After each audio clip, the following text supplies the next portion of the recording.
This is Commander Whitehall, speaking to you from Rangoon, the capital of Burma. I want to tell you a few things about this marvelous country. I want you to walk with me down the streets of this wonderful city and to picture in your mind the sights I am now seeing. At this very moment, I can see elephants walking along the street, side by side with modern automobiles. All around me there are people passing through this busy street. It is lunchtime, and the streets and shops are crowded with people. The sun is shining brightly, but many of the people are carrying colorful umbrellas over their heads to protect themselves against the hot sun. The street I am talking to you from is called Pjo Ong Fan Road. It is one of Rangoon's most famous streets, and it is named for a famous general and patriot who helped Burma to win its independence from Great Britain. The word Pjo means general, and Ong Fan is the general's name. As I walk down this exciting street, I see open marketplaces where people come to buy foods and beautifully colored fabrics for making clothes. Most Burmese must buy their food fresh every day because there are very few refrigerators here in Burma. I can smell exotic foods cooking, spices, fish, and rice. Did you know that the average Burmese eats as much as 400 pounds of rice a year? That's quite a lot when you consider that the average American eats only 6 pounds of rice a year. And now, I would like you to listen to a Burmese folk song, sung especially for you by a young Burmese girl by the name of Twa Min. The song is called The Flower Gatherers, and the words of the song go like this. Up, little brother, it is dawn. Bring the wicker basket beneath the starflower tree, and we shall go gathering stars. We shall be sellers of flowers, smiling and walking among the stars.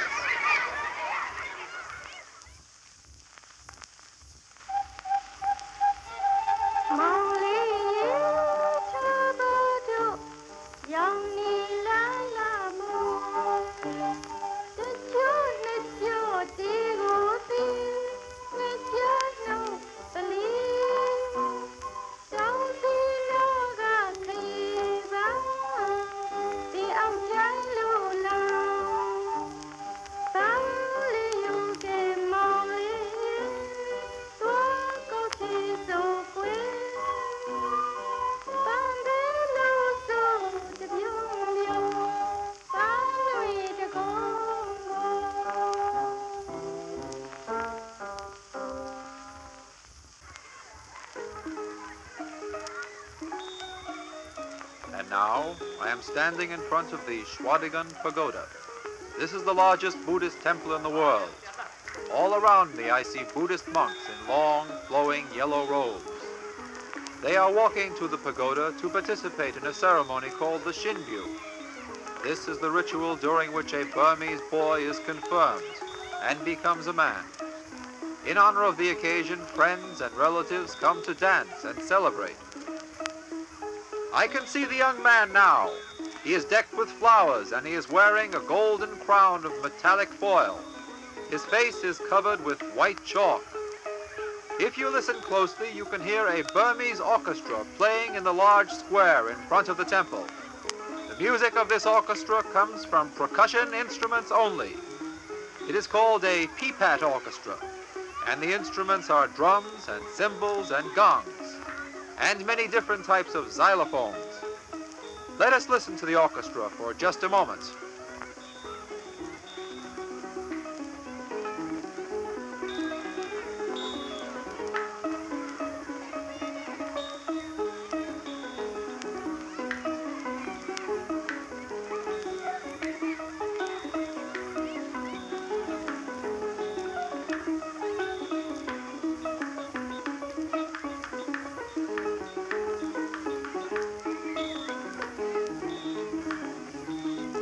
And now, I would like you to listen to the voice of a 9-year-old Burmese boy by the name of So Lewin, who lives here in Rangoon with his mother, his father, and his sister. I have asked So Lewin to record for you some Burmese words. This recording was made at Solowin's home.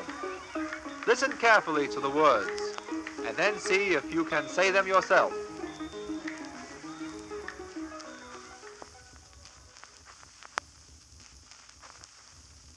I am going to the market. You know, they go the. May I have something to eat? You know, the kugu saluya the la. My teacher name is Dog King King. You know, the yama namega Dog King King.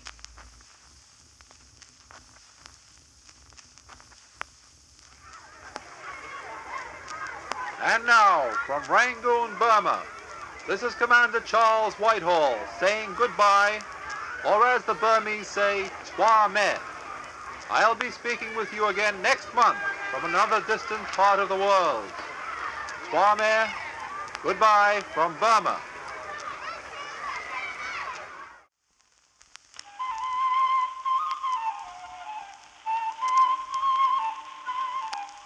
This is Commander Whitehall.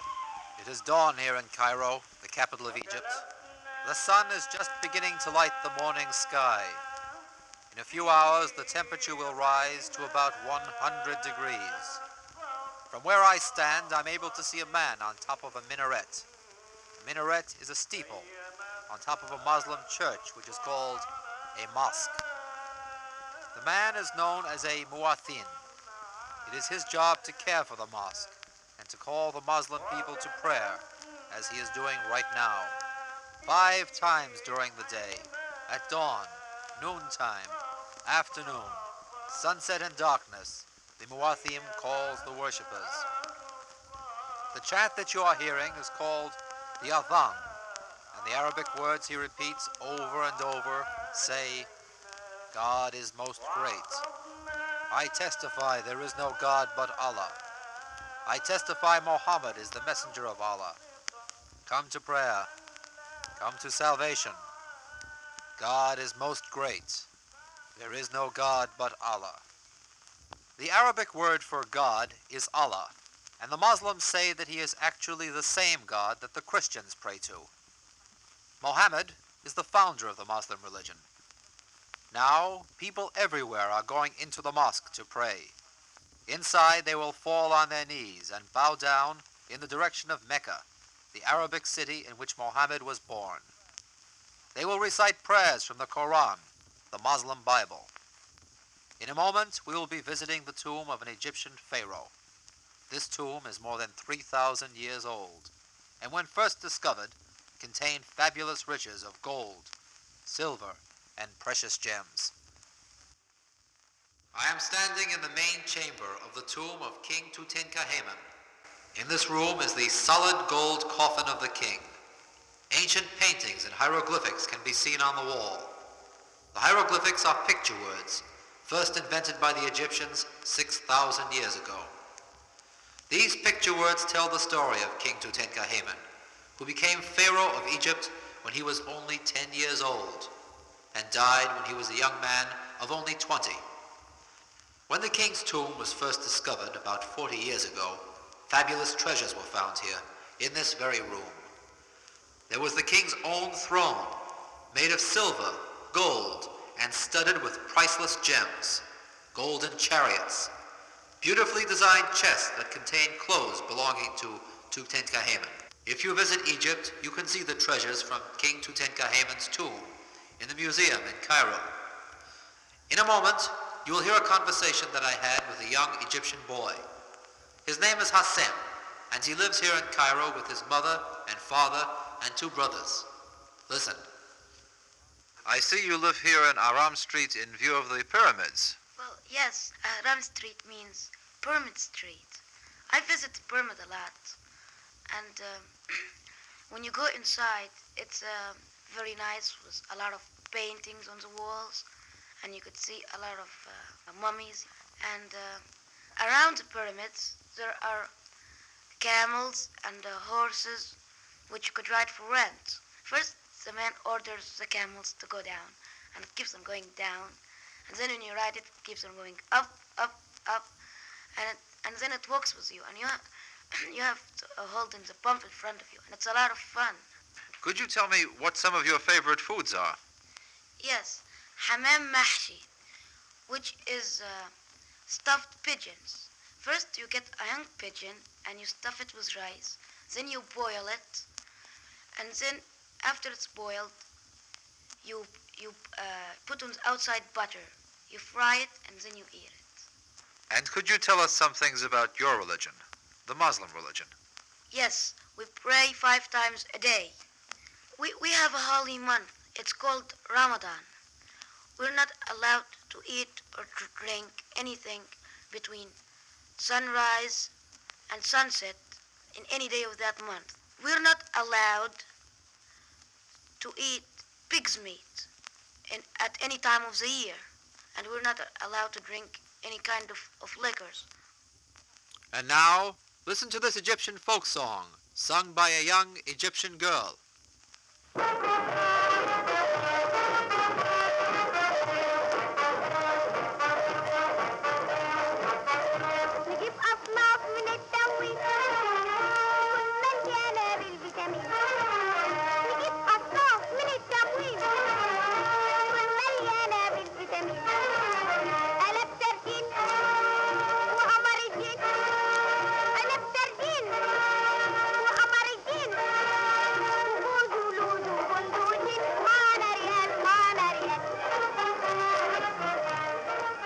Now this is Commander Charles Whitehall saying Mal Salam. Goodbye from Egypt.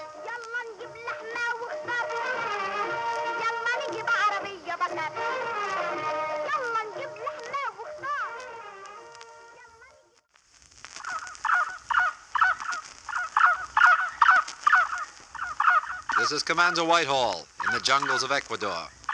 I am visiting the Otavalo Indians here in the northern mountains of Ecuador.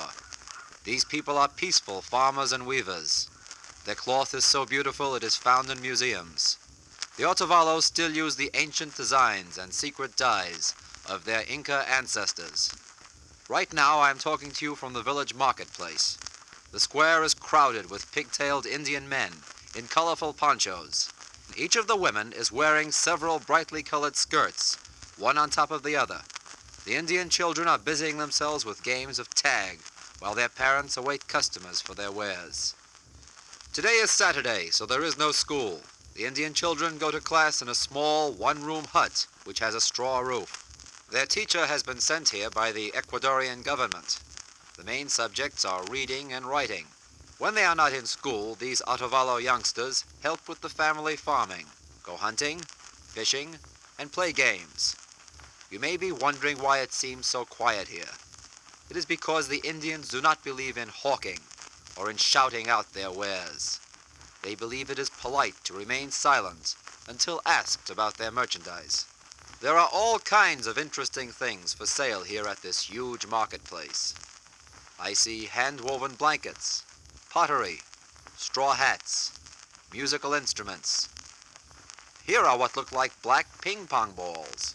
Actually, they are potatoes that have been dried in the sun during the day and left to freeze outside at night. They may not look very appetizing, but I understand they are sweet tasting. In addition to growing potatoes, corn, and other vegetables, the Indians also hunt for their food. Their hunting is done with a blowgun made from the outer husk of the chonta palm tree. Through this blowgun, they shoot bamboo darts. The darts are first dipped in a black gummy poison and then dried before an open fire. An animal can only live for a few minutes after one of these darts has pierced its skin. Ah, what's this? Here comes a group of Indians playing their native instruments. Tonight is the celebration of the Sun Festival, and these Indians are apparently getting in some practice before the celebration begins. The instrument you are hearing is called a rondador. It is a bamboo flute, exactly like the one I sent you. These rondadors are made by the Indians themselves, who cut bamboo reeds into different lengths and then bind them together. The Indians seem to enjoy playing the same tune over and over again. Let's listen to the music of the rondador.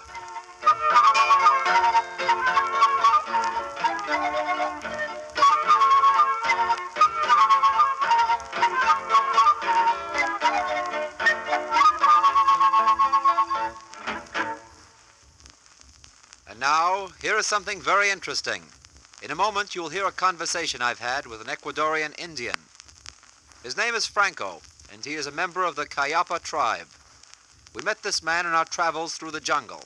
Franco was building a new house for himself and his family. I had been able to learn a few words in the Cayapa language, so I could speak to Franco in his own tongue. Listen. You rebuilt your house. Nan malu puida jukayo. How many days did it take? Semana. 1 week. Ti pula di kayo. What wood did you use? Quaya combine. The wood of the Quayacon tree. Yuj adieu. Was it heavy? Adieu, ay, adieu. Semana fajami. It was heavy. It took you a week to bring the trees out. Nan ruku di jayo. How many men were you? Inkashibo ben, be omba, superman. Your wife, 2 men and 1 woman. Sechto sanguita, chihua demequima ya manguino chihua. And then you looked for housemaking vines. Sangme pachqui, ben panchunga manch main lora kayo. And you gathered 36 poles of bamboo too. Samitya chala chayo ura inya, aya maguio. So now your house is better. You've made a large house. Good luck, Franco.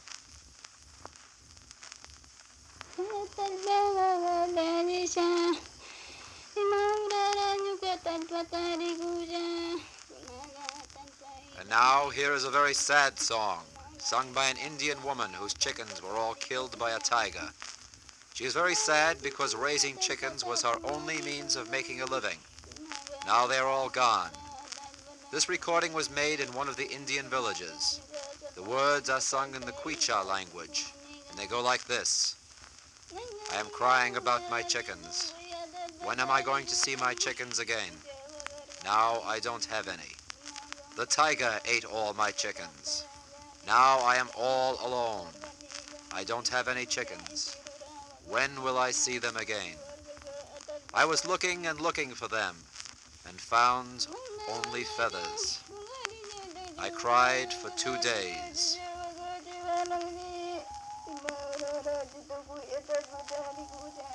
And now this is Commander Whitehall signing off from the jungles of Ecuador, saying, as the Quicha Indians do, Ewa Koma.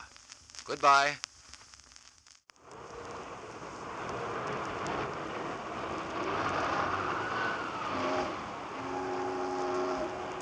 This is Commander Whitehall, talking to you from Victoria Harbor, here on the island of Hong Kong, which in Chinese means fragrant harbor.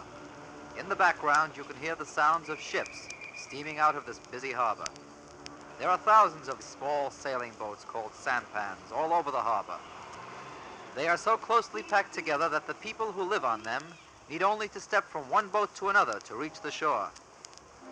Thousands of Chinese live on these sampans. Most spend their whole lives on these boats.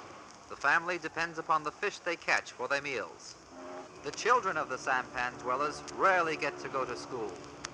Traveling to any school from their boats is just too difficult, so they don't go to school at all. Of course, not everyone in Hong Kong lives on a sampan, but those who live on land find conditions very crowded indeed. Some live in tiny squatters' huts. Others who are more fortunate live in small one-room apartments in brick buildings constructed by the government. In a moment, you will be sharing with me some of the sights and sounds of Victoria, the capital city of Hong Kong. Listen.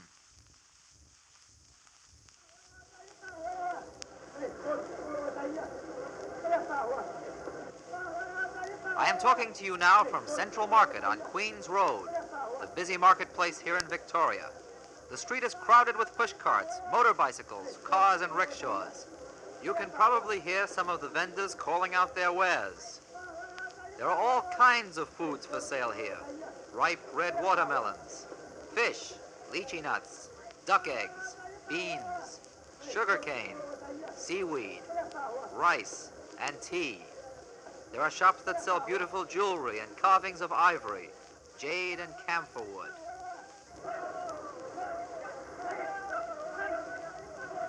The chanting you are hearing is from a group of coolie workmen repairing part of the road. They sing to help make the work go easier.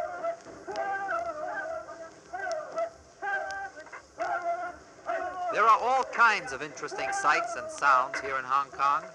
Here are 4 men playing a Chinese game called Mahjong. The game is played with small ivory tiles. You can hear the clicking sound being made by the tiles as the players place them on the sidewalk.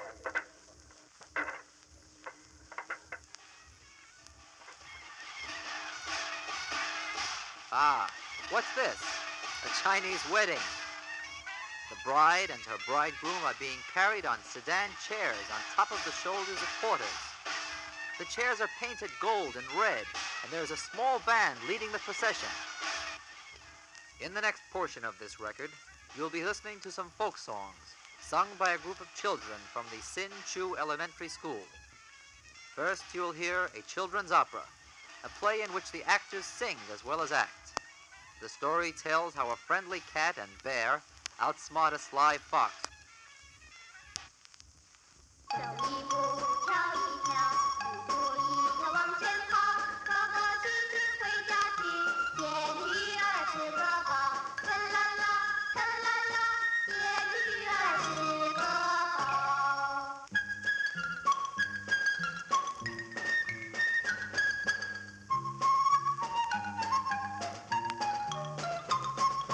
狐狸大哥，请你在家帮我来捡鱼，我去叫那小巫婆来一同来吃鱼。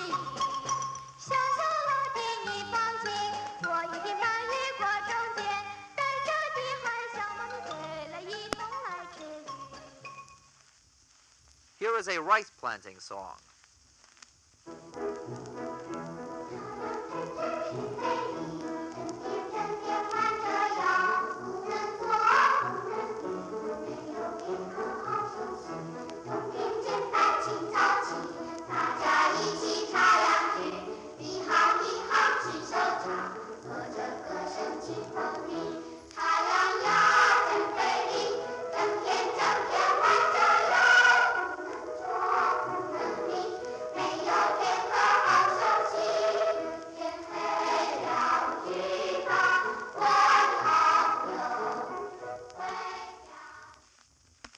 'This next song is called the Rowboat Song.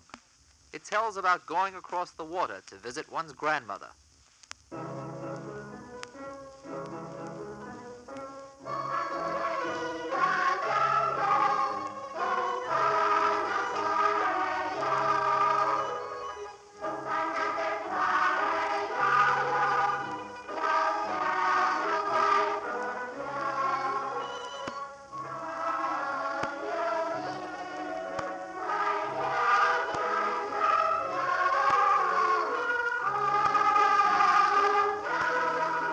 Now, before we bid farewell to Hong Kong, let us recall some of the sayings that Chinese philosophers and wise men wrote more than 2,500 years ago. Their words are as true today as they were so long ago. Whatever is displeasing to yourself, never do to another. Overcome anger by love. Within the 4 seas, all men are brothers. Your teacher can lead you to the door. Learning rests with you. Love and respect your parents. And now, until we meet again, this is Commander Whitehall saying, Sai Chien. Goodbye from Hong Kong.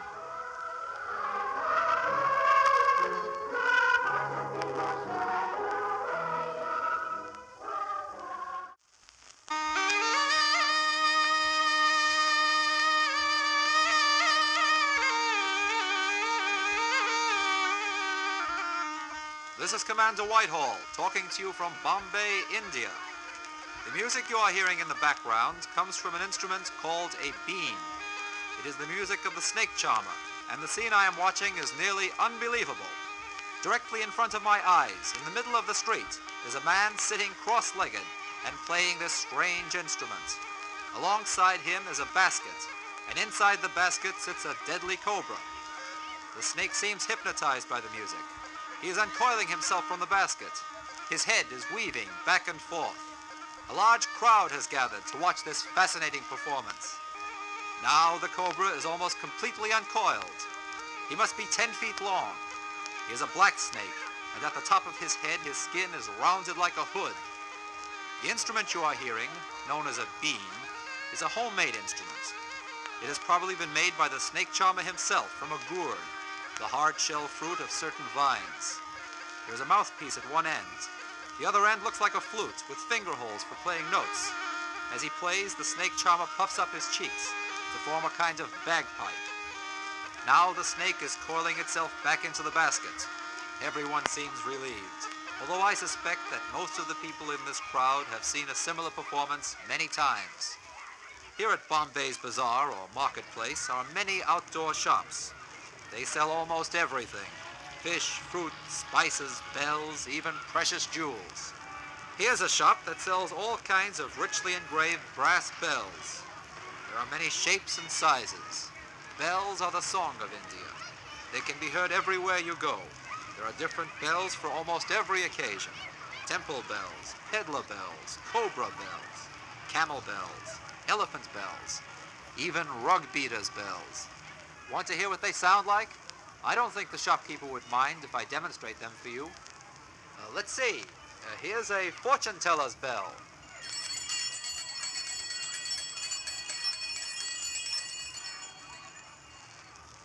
Now, here's a temple bell.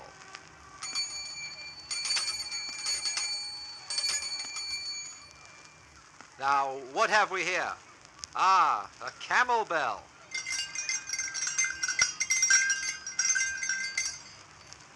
And here's an elephant bell. Elephants wear these around their legs so that they can be heard coming from far away.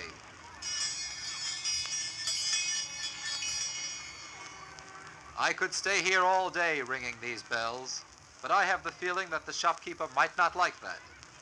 Instead, listen to an interview that I've had recorded for you with a young girl from India. Her name is Tara, and she lives in a village near here with her 9-year-old brother, her mother and father. First, Tara will tell us about a holiday that Indian children are very fond of. It is called Rangili Holi. Let's listen. This is the festival that we celebrate to welcome the coming of spring. Everyone goes around with colored powder. We throw on each other. We have blue and green and red and black. We all go around the schools and the shops and the marketplace, and we have a lot of fun because we throw it on everyone we meet. And at the end of the day, everyone is all blue and red and green, and we have a very difficult time to wash it off next day. And the streets are all blue and green. It is a very colorful sight. Now, here's a children's folk song that some of Tara's friends have recorded for you. In this song, the children try to imitate the sound of musical instruments: the drums, the cymbals, and the bells.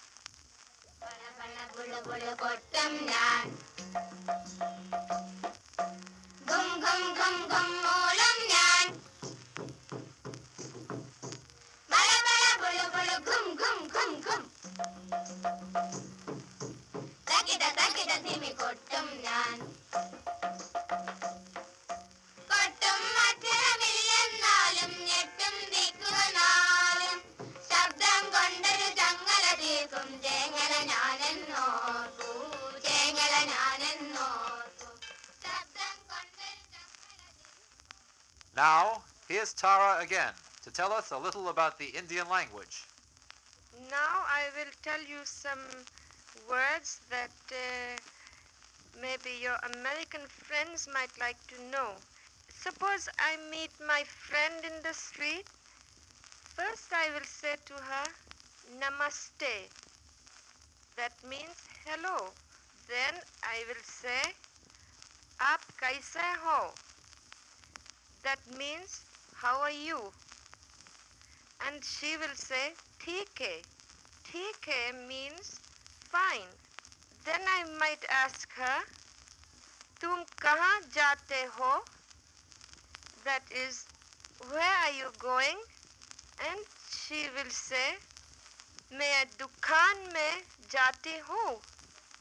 I am going to the store. Then we will say goodbye. I will say to her again, "Namaste."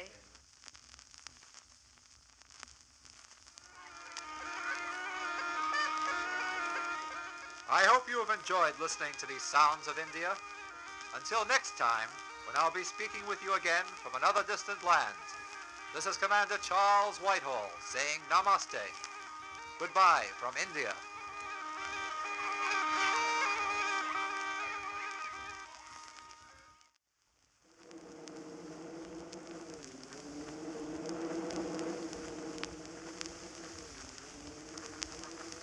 This is Commander Whitehall, talking to you from the ancient city of Persepolis in Iran, the country once known as Persia. Persepolis was once the capital city of Persia. We are told that it was a beautiful city during the reign of King Darius, more than 2,500 years ago. At that time, Persia was the greatest country in the world. Its armies were victorious. Its scholars, poets, and artists were considered the world's finest. Then, the armies of Alexander the Great came from Greece to defeat Persia, carry off her treasures, and burn her beautiful capital city. If you come here today, you can see the ruins of this once great city. You can see the palace of King Darius, the great columns still standing high, and the magnificent tombs of the ancient Persian kings and heroes. Only in recent years has Iran begun to rise again as a modern nation. New schools, hospitals, and roads are being built everywhere. Tehran, its capital city, is a modern city with beautiful government buildings, hotels, stores, and apartments. Yet, the old ways and traditions continue to remain a part of the lives of the people. Many women still wear the chador, a long, veil-like cape which covers the body from head to toe. Herds of sheep, goats, and camels share the streets traveled by modern American and European motor cars. In many parts of the city, you can still see water running through narrow stone gutters in the streets. The water, which comes from Mount Damaved, outside the city, is used by the people of Tehran for cooking, washing, and drinking. It's not very sanitary, of course, but in time, even this remnant of ancient days will be replaced with a modern water system. Throughout history, there has been a continuous tradition of respect for learning and literature by the people of this land. Long ago, schools called maktab were attended by Persian boys. For the most part, these were religious schools. The teacher was a holy man called a mullah. The boys were taught to memorize verses from the Quran, the Muslim Bible. They were taught to read and write the Persian language, and they were instructed in arithmetic. The pupils sat on rugs or mats on the floor around the teacher. They often recited their lessons out loud, everyone saying something different at the same time. Persian girls did not attend these schools. They received no formal education at all, for it was not considered important for girls to go to school. Today, in remote towns and villages of this mountainous country, boys still attend the maktab. But in the larger cities and towns, there are schools for boys and girls. Vocational schools still teach rug weaving, dye making, and other crafts.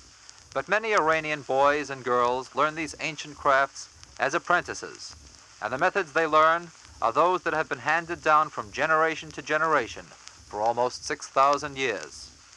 The next portion of this recording was made at a rug weaving shop, where I found women and young girls busily weaving beautiful Persian rugs.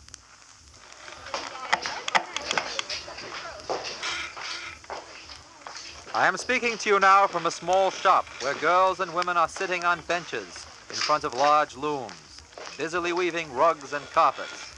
The art of rug weaving is as ancient as Persia herself. The weaving is done only by women or girls. They begin when they're 7 or 8 years old. Although there are shops such as this throughout Iran, most Persian rugs are woven at home.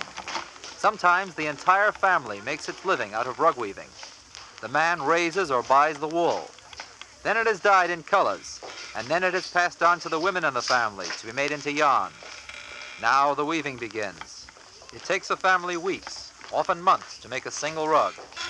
When the rug is finally woven, it is taken to the central marketplace or bazaar. There it is laid down on the street, where people walk over the new rug. Dozens of new rugs can be seen lying on the street. The rug weavers feel that it is good for a new rug or carpet to be walked on before it is offered for sale. They believe that the traffic will help to work the threads together and to improve the design. After it has been sufficiently walked upon, the new rug is thoroughly washed and left to dry. Only then is it ready to be sold. Perhaps now you understand why Persian rugs and carpets are so expensive. Now, listen to this Iranian folk song from northern Iran. In it, a young girl tries to persuade a young man not to go away, even though her father disapproves of him. یاره قوست ایتا دستمال میره باور رجمیار ایتا گل بوته به زبود لکجان شیک و قلم کار یاره قوست ایتا دستمال میره باور رجمیار ایتا گل بوته به زبود لکجان شیک و قلم کار گل قرکن بکشت یعنی که موتی مرا Here are a few words from the Persian language that you might want to learn. Repeat them after me. Salam means hello. Beba Shahid means pardon me. Gashang means beautiful.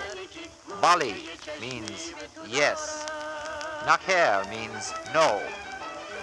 Khoda Hafez means goodbye. And now this is Commander Charles Whitehall saying goodbye from Iran.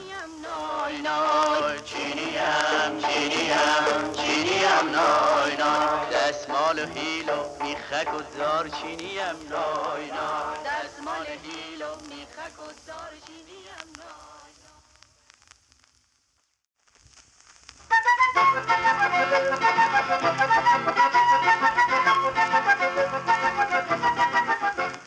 This is Commander Whitehall. Today is Ferragosto Day, and all of Italy is celebrating. I am speaking to you from the little mountain village of Borsa del Grappa, high in the Italian Alps. Surrounding us are towering snow-capped mountains. It is growing dark now, and the celebration has been going on all day. The Italians love holidays because it gives them a good reason for dancing, singing, and enjoying their favorite foods.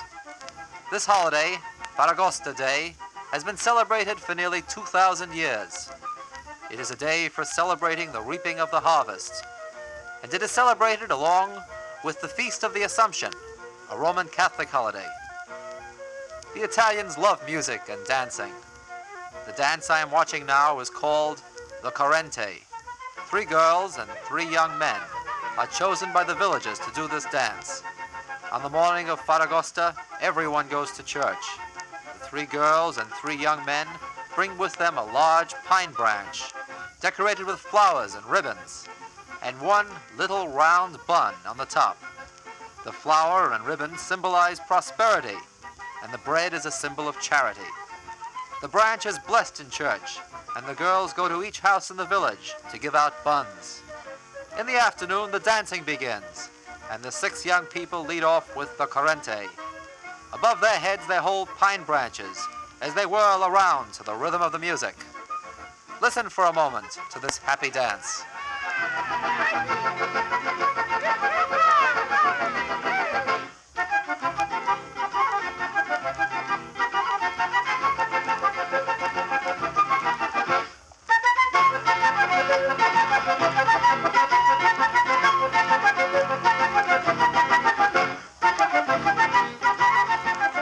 The Italians have many festivals and holidays. One of them I learned is called April Fish Day. It is just like our April Fool's Day. The Italians think of a fish as a very foolish creature. That is why they call their holiday April Fish Day. On this day, you can buy little chocolate fish wrapped in silver foil. Then, if you play a practical joke on someone, you hand him a chocolate fish. In a moment, we will be going back 2,000 years in history to the days of ancient Rome. For the next portion of this recording was made at the Roman Colosseum, where the ancient Romans held spectacular contests.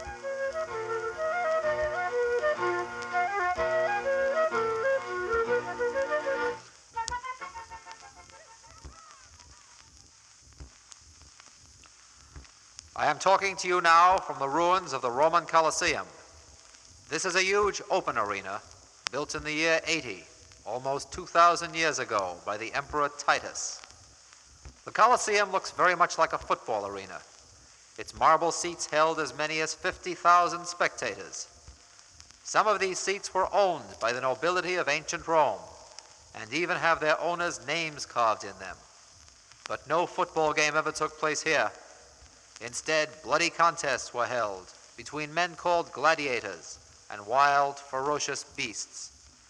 These gladiators were actually captured soldiers who came from the different lands conquered by the Romans. As I look about, I can almost see before me the terrible spectacle taking place between man and beast, and almost hear the crowd shouting and applauding as the gory struggle reaches its final moments. These contests were considered fine sport in those days, for lives were not held in the same reverence as we regard them now. Many men were killed in this arena, and many animals too. If you go to Rome someday, you will want to come here to see this place for yourself, along with many other famous buildings built by the ancient Romans. Now, listen to a group of young boys singing an Italian folk song called O mio bel castello, my beautiful castle.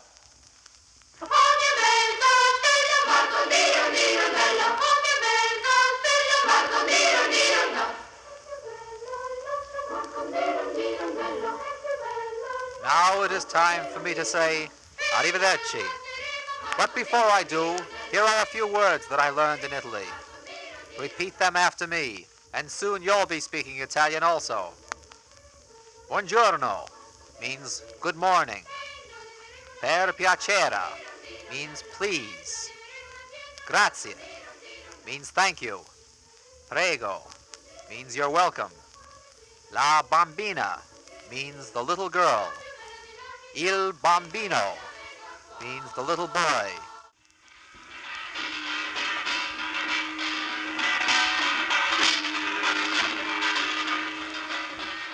Amyungha Simnika. Greetings from Korea. This is Commander Whitehall. I am speaking to you from the rice fields of Korea, where a celebration is going on. The farmers here are celebrating the successful harvest of their crops. Before beginning their harvest, the farmers take part in archery and wrestling contests. Villagers compete against each other, and the head man or the richest landowner awards the prizes. A bull for first prize, a spade or some other useful article for second, and a roll of cloth for third. The children too have their share of fun. There are kite flying contests and Korean seesaw games, which are very popular here. When they are not at play or enjoying a celebration, Korean children go to school and help with the family chores. The school day is a long one, for there is much to learn. Korean boys and girls must learn Hangul, the written language of Korea. They must also learn Chinese, for the Korean language includes many Chinese words. Then, when they have mastered both Hangul and Chinese, they begin to study English. Of course, they also learn arithmetic, history, geography, and all the other subjects you study in America. After school, the children go off into the mountains to gather wild mushrooms, celery, garlic, and watercress, which they will bring home for use in making the family dinner. Yes, Korean children lead busy lives, but they consider themselves lucky to have a home and parents to look after them, for many Korean children were left orphans by the war here. The next portion of this record was made in South Korea's capital city of Seoul, where life is not quite the same as it is in the countryside. Listen.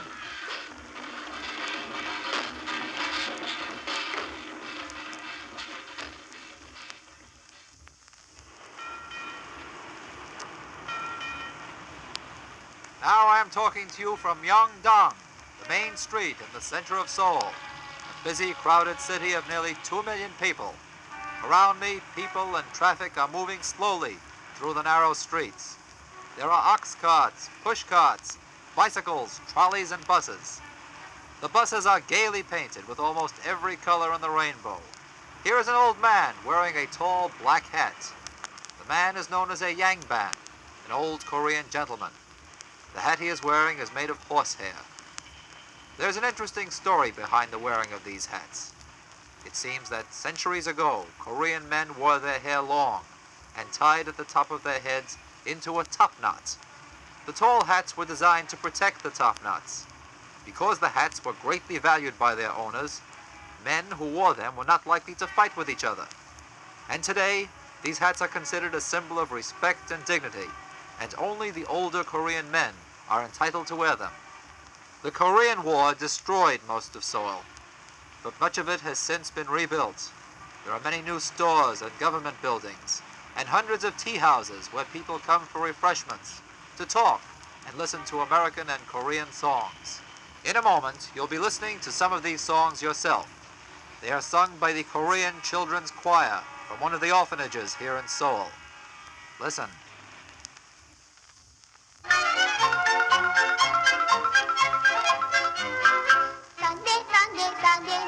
상대 배아리 언제나 찾아가서 외쳐 부르며 한가히 대답하는 산에 사는 배아리 빨가벗은 우리 산에 살 수 없어 갔다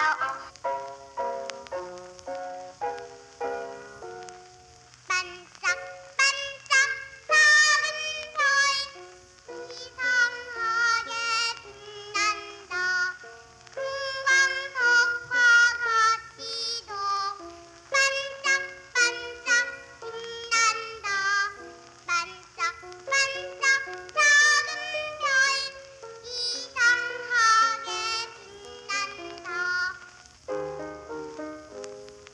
김서방 내 농장에 오리 한 마리 웬 하루 종일 우는 걸 우습고 나야 뺑뺑뺑 뺑뺑뺑 뺑뺑뺑 이소뺑 하루 종일 뺑뺑 산걸렁무 김서방 이야이야요 이야이야요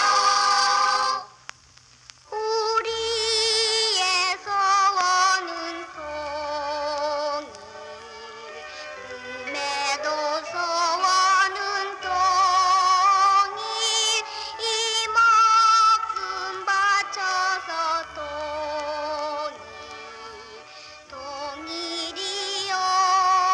동일이여라 Now, this is Commander Whitehall signing off from Korea. I hope you enjoyed this visit with me. Next month, I'll be speaking to you again from another distant part of the world. Till then, 안녕히 가십시오.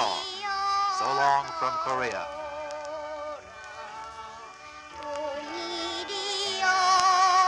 동일이여라 우리의 소원은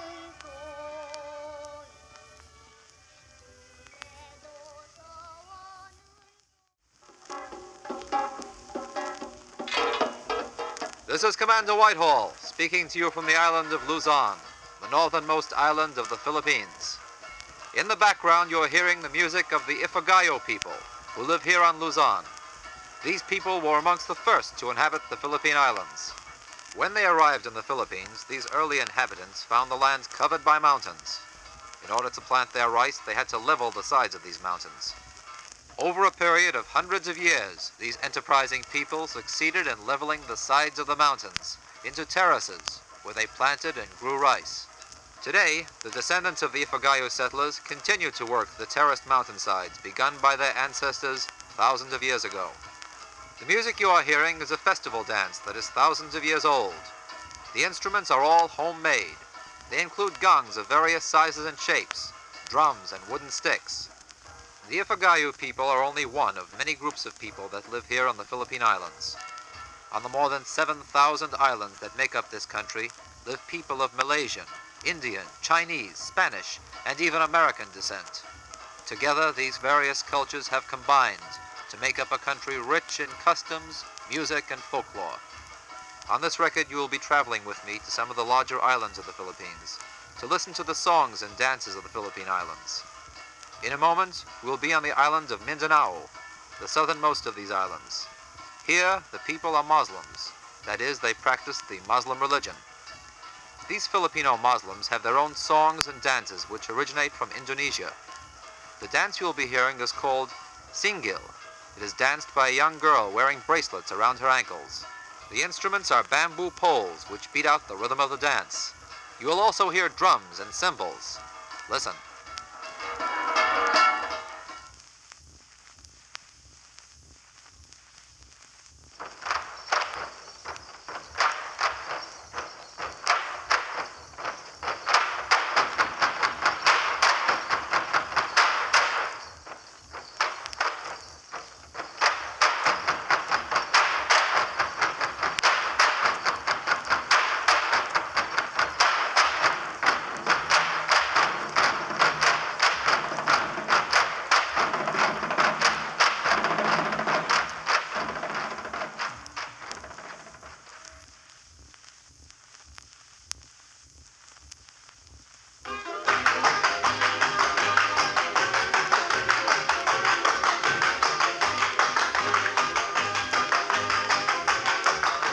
The music you are now hearing is a dance called megalatic.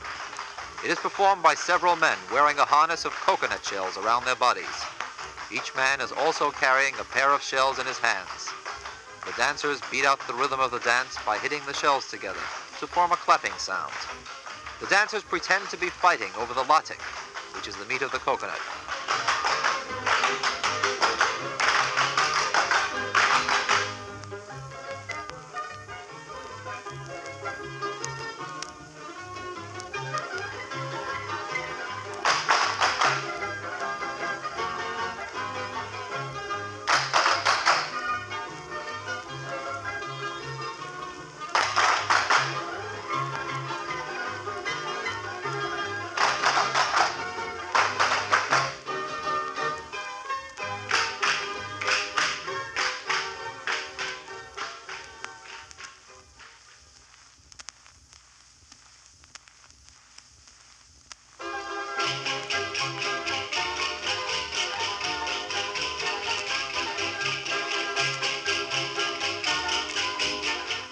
Now, I'm speaking to you from the Philippine capital city of Manila. The music you are hearing is typically Spanish. It is called a jota. Since Spain ruled the Philippines for more than 300 years, it is natural that Spanish music and culture were taken by the Filipinos as their own. Many Filipino songs and dances are of Spanish origin. The musical instruments are guitars and castanets.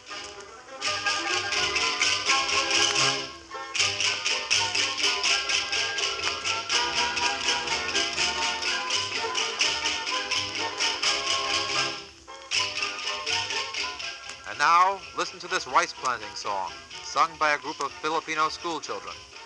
The song is sung in Tagalog, the national language of the Philippines. The children pretend to be planting rice as they sing.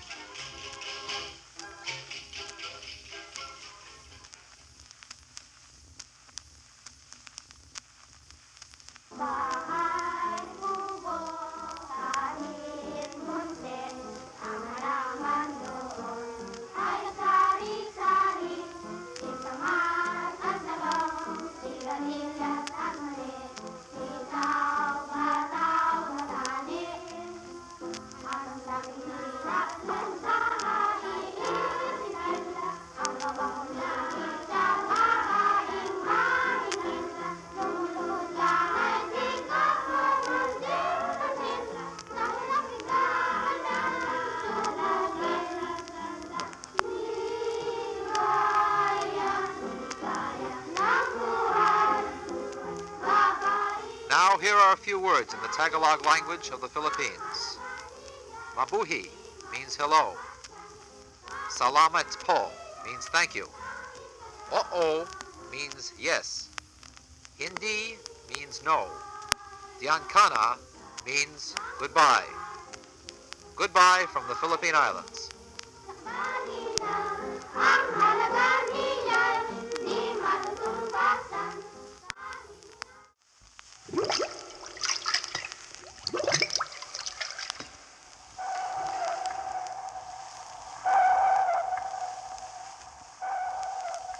This is Commander Whitehall, talking to you from under the sea.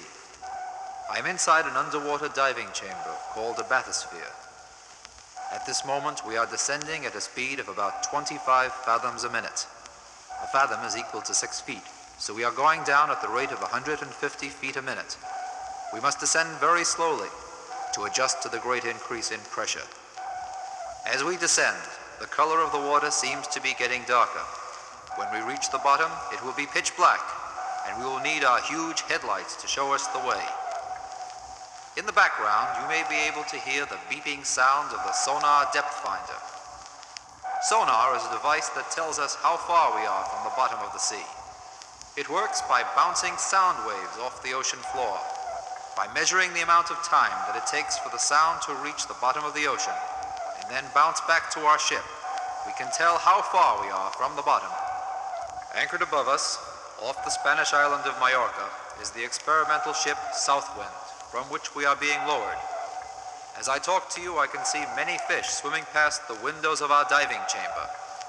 There are schools of brightly colored fish all around us. Their colors catch the sunlight as it filters through the water. I can see schools of grouper fish that appear to be about 2 feet long. There are beautifully colored triggerfish. There's a school of pilot fish, and look, there's an enormous shark glaring at us. He must be at least 6 feet long. I can see schools of tiny seahorses, and there's a giant turtle that seems to be following us down. Perhaps you didn't know it, but fish seem to have a language of their own. Some fish squeal and others croak. Still others groan. Are they really talking to each other? Well, no one seems to know. But in a moment you will hear for yourself the sounds that fish make. First you will hear the croaking sounds made by a spotfish. Then you will hear the clicking of the black croaker. Then the chirping of a drumfish.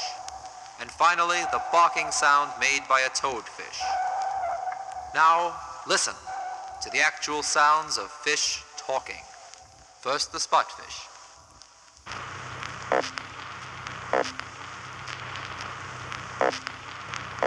Now, here's the black croaker.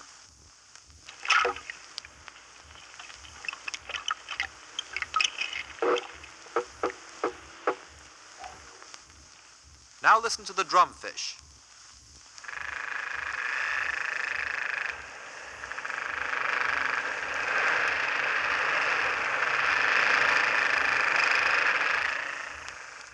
And finally, the toadfish.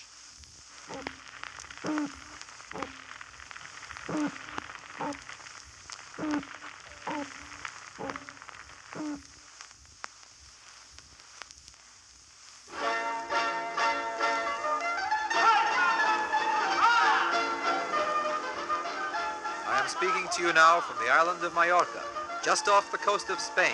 It is a glorious evening for the fiesta. Above us, the stars are twinkling brightly, and the smell of flowers and perfume fill the air. In the background, you can hear the music of the jota, one of Spain's most popular dances. The music is sung and danced at the same time. The song tells the story of a young girl in love.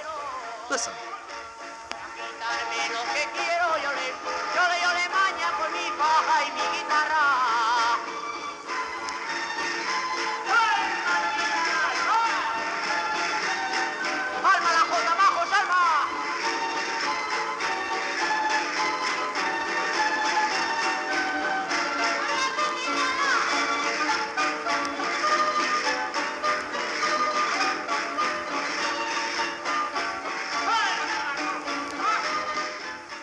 To the people of Spain, music is like food, a food which nourishes the soul.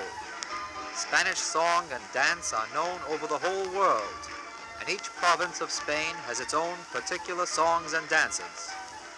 Spanish children sing many different folk songs. Here is one that I have recorded especially for you. It is called Quisiera ser tan alto, meaning, I wish I were as high. It is a boy's song that goes, I wish I were as high as the moon, so that I could see the soldiers from Catalonia. I come from serving the king in Catalonia, with my colonel's permission.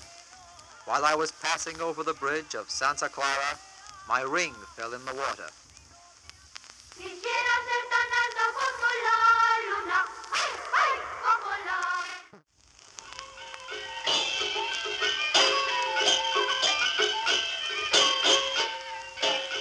This is Commander Whitehall, and the music you are listening to is the music of the Aborigine people who live here on Taiwan.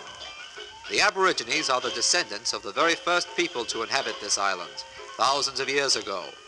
They are very primitive people, still clinging to the old ways of their ancestors. Until a short time ago, the Aborigines of Taiwan were fierce headhunters. But now the government has succeeded in convincing these natives that killing is wrong. Today, the Aborigines spend their time doing useful things: fishing, farming, making handicrafts, and performing native songs and dances. There are several tribes of Aborigines who live here on the southern mountains of Taiwan. One of these, the Ami tribe, is performing a ritual dance for us right now. The dancers are Ami girls, dressed in costumes that look like those of American Indians. They are wearing headdresses made from colorful feathers and beads. The dancers are barefoot, and they have joined hands to form a large circle, and they are dancing to and fro to the rhythm of the music. The music of these Taiwan Aborigines is quite different from Chinese music. In the next portion of this record, you will hear some Chinese festival music. This portion was recorded during the celebration of the holiday known as the Double Fifth.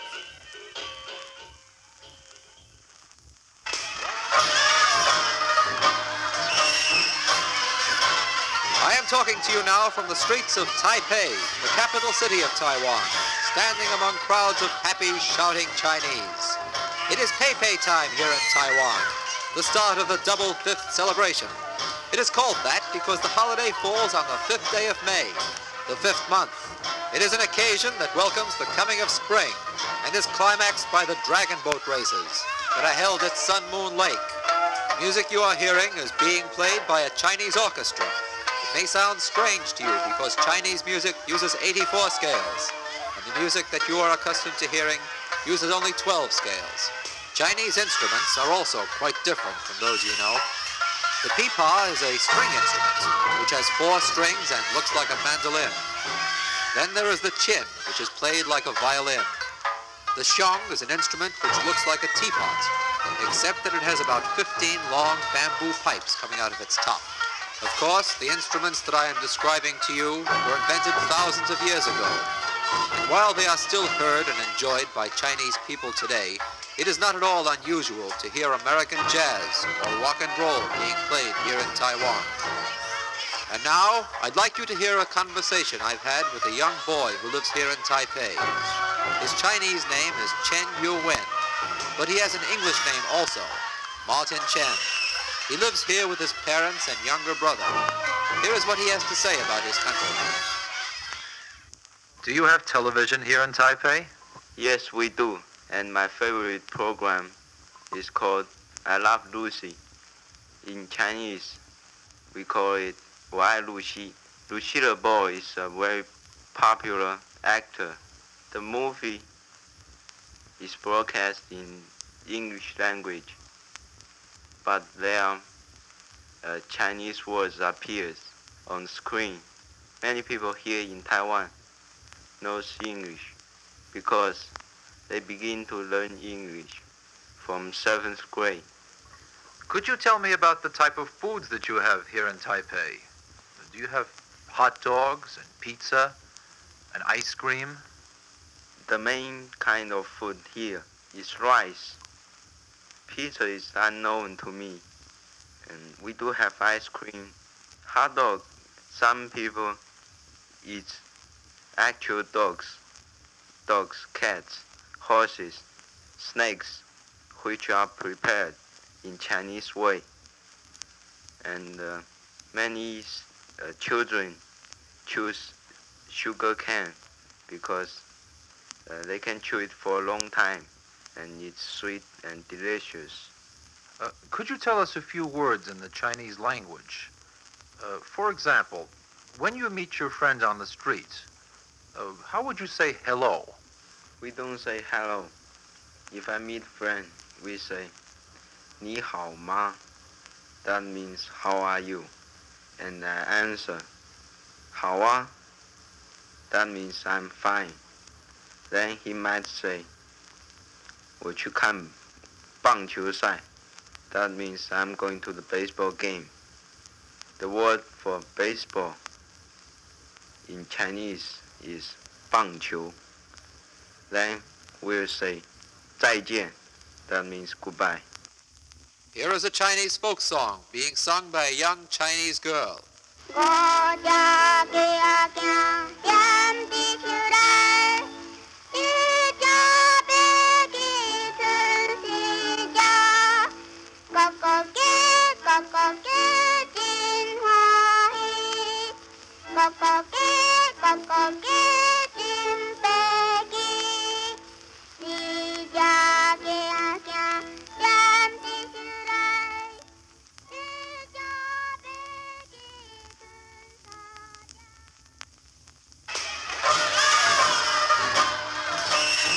I hope you have enjoyed visiting Taiwan with me.